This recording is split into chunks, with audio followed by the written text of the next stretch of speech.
Барлықтарыңызға сәлем достар, сіздермен бірге мен Нұргүна. Бүгінгі видеода біз сіздермен бірге асқабақтан құймақ дайындайтын боламыз.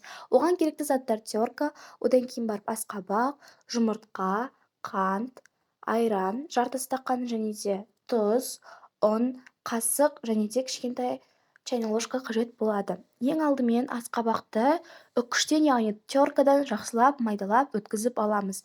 Мен кішкене жуандау бөлігінен өткізіп алдым. Мінекей осындай болып шығады.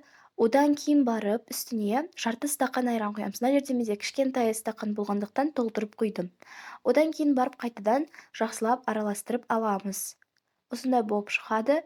Бір дана жұмыртқамызды салып араластырамыз. Ендігі кезекте 3 чайный ложка көлемінде қант саламыз. Біреу кетті. Және де екіншісі де кетті. Одан соң үшіншісінде бізде не болады, яғни тұз.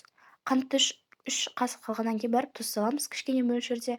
Одан кейін барып ұнымызды салып, жақсылап араластырып отырамыз. Мен кішкене көтерілу үшін разрыхлитель кішкене салдым. Одан кейін барып қызып тұрған майда пісіріп аламыз, екі жағынан аунатып осылайынан. Мінекей бізде дайын болды. Міндетті түрде осы рецептпен дайындап көріңіздер. Сіздерге ұнайтынына сенімдімін. Лайк басып, парақшаға тіркелуді